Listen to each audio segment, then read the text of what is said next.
Homiladorlikda uyquning ahamiyati haqida gaplashamiz.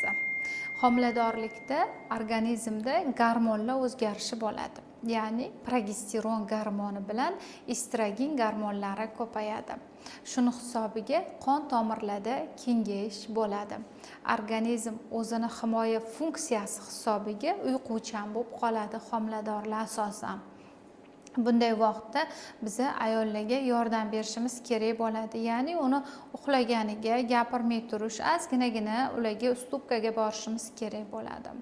Xo'p, homiladorlar, agar sizlar uyqularing juda cho'zilib ketsa, o'zi normada uyqu 8-9 soat tashkil qiladi homiladorlikda, norma odamda 7-8 soat bo'ladi.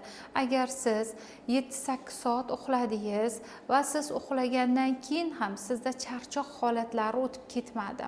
Agar shunday holat bo'ladigan bo'lsa, albatta ginekologga murojaat qilish kerak. Qon bosimingizni tekshirib ko'rish kerak. Qonda gemoglobin miqdorlarini ko'rish kerak bo'ladi va qonda quyuq suyuqliklarni, koagulogramma analizlarini ko'rish kerak bo'ladi qizlarjonlar. Bunday narsaga bee'tibor bo'lmasligimiz kerak. O'zi odatda homilador ayolda uxlash kun tartibi qanaqa bo'lishi kerak? Norma homiladorlikda iloji boricha ertalab soat 6-7 oralig'ida uyg'onish kerak bo'ladi. Endi 5 dedim. Hozirgi kunda kimdir bomdodga turmoqchi bo'lsa 5 oralig'ida uyg'onish kerak bo'ladi va toza havoda sayr qilish kerak bo'ladi. Agar siz ko'p qavatli uyda tursangiz, oynalarni ochib, uyda havosini almashtirishingiz mumkin bo'ladi.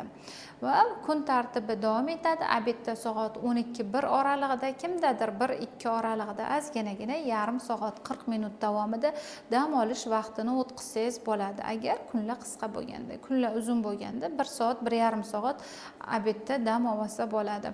Kechqurun albatta e'tiborli bo'lishimiz kerak. Soat 10 dan keyin uxlashimiz kerak. Bunda bizda gormonlar ajraladi. Gormonlar normada ajralishi uchun, organizmni gormonikasi normada bo'lishi uchun uxlash normada bo'lishi kerak. Agar biz o'z vaqtida uxlamasak yoki kun tartibimiz noto'g'ri bo'ladigan bo'lsa, bu bizning sog'lig'imiz uchun ham, bolajonning sog'lig'i uchun ham zararli hisoblanadi. Kun tartibini o'zingizga to'g'ri qilib qo'yib oling. Iloji boricha kechqurun soat 10 dan keyin uxlashlikka harakat qiling.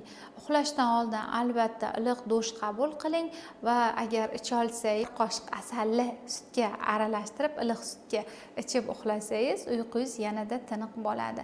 Kimlar uchundir agar sut ichishga qiynalsa, endi doimiy deya olmayman, agar uxlashga qiynaladigan bo'lsa, magnit sitrat 400 mg dan bitta kapsuladan bir mahal yotishdan oldin ichsa bo'ladi. Albatta vrach ko'rsatmasiga ko'ra. Agar qizlarjonlar uyqular kelsa, uyqularing kelsa, ozginagina uydagilardan xijolat bo'lmay, yangi kelinlar uyga kirib uxlab olsanglar bo'ladi. Bu platsentani защита funksiyasi hisoblanadi. Ozginagina meni eshitib turgan qaynonalar va turmush o'rtoqlar kelinlarga stopkaga borasizlar. Bu videoni uxlashga qiynalayotgan homiladorlarimizga yuborib qo'yasizlar. Homiladorlar erlaring ham yuborib qo'ysanglar bo'ladi. Albatta bizning kanalimizga obuna bo'lish esinglardan chiqmasin.